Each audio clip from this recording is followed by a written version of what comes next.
My brothers and sisters, I'm sure you have noticed throughout all of the small towns that are around here, including Bethlehem, that there are all of these American flags that are lined up along the streets, hanging from telephone poles or fire trucks or some kind of extension ladders or something. And all of these flags lining all of our main streets this particular weekend attest to the fact that we are all Americans. And as Americans, we go beyond the smallness of our towns to the largeness of our national identity in order to remember tomorrow all of those who have given their lives in battle to protect our freedom and indeed our national identity.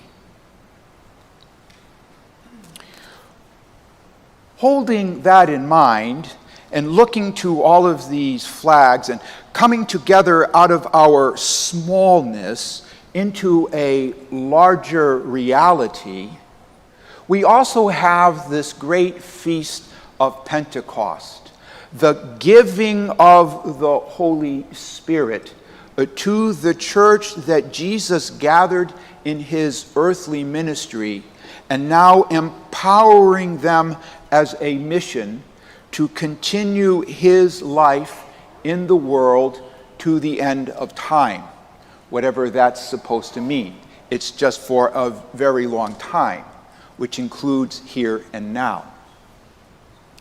And with this power of the Holy Spirit, we too, but in a greater spiritual reality, come out of our smallness into an even greater reality, which even goes beyond our national identity to a more global identity. And even we could take it so far as to say a more universal identity. With the power of the Holy Spirit given to us by the risen Christ, we find ourselves in our small reality living in a greater, larger reality. And living in that larger reality from our small reality, we find the necessity for unity and the necessity for peace, which are the first and foremost gifts of the Holy Spirit. You know, at confirmation time, we hear about the fruits of the Holy Spirit. We try to memorize them. I can't say as I can recall them on command. And also we talk about the fruits of the Holy Spirit. Again, we're made to memorize them. Sometimes we remember, sometimes we don't. But it's easier to remember the first and foremost fruit, gift, power of the Holy Spirit, which is that of unity and that of peace. In today's gospel, on the evening that Jesus rose from the dead, he appears to the apostles who are hidden in fear behind a locked door. And he says to them, "Peace be with you," a common Jewish greeting, shalom. But then he says it again. And this time he means more than just a greeting. He is giving them the power to bind sins and to forgive sins. Those sins that you forgive are forgiven, and those sins that you bind remain bind. That does not give us the authority to say, okay, loosed, bound, good, bad, sinner, forgiven. That's not what it means. It means that those sins that are still bound, the sins that still remain, it's our job to loosen, to forgive.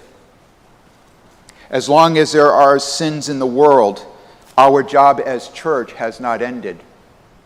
For we are carrying on this mission of the Holy Spirit.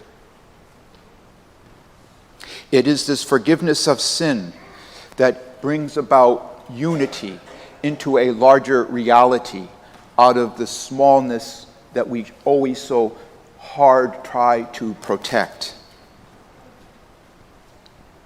And in this forgiveness of sin and in this reconciliation comes this peace, this shalom that only God can give to us. Human peace requires a lot of negotiation. Human peace requires lots of compromise. Human peace requires a lot of monitoring to make sure that we keep honoring those things that we agree upon. And oftentimes it can get very tense, not very peaceful. But the peace that God gives to us is a power within conflict, within turmoil, within violence that allows us to live in this unity, that allows us to live in this reconciliation. It may still inflict some kind of pain. It may still inflict some kind of suffering. But those are in the smaller picture. In the larger picture, there is peace. And we see this power of the Holy Spirit being enacted in the Acts of the Apostles, where as the wind and the tongues of fire come upon the apostles, the tongues of fire, 13, 12 apostles, one mother of God. With the wind and the fire, we see how the apostles are able to speak boldly, to carry out immediately the mission that is the church, and speaking in different languages, overcoming all of the diversity that is, all of the diversity that is the creation of God, all of the differences that might be problematic in our own smaller picture of things, but are inconsequential in the larger scope of God's love and God's peace. In the speaking of the many languages, it's undoing the sinfulness of Babel, where because they couldn't understand each other, they were unable to, it was a result of their pride and of their thinking that they were like God. And it was the result of their diversity that created all kinds of division, sinfulness. So Pentecost undoes this division, and in the diversity brings about a greater unity, much like our national identity, really. And in this power of the Holy Spirit, we find it lived out in particular ways, in praying, in proclaiming the gospel, in sharing things together, being united in the Eucharist.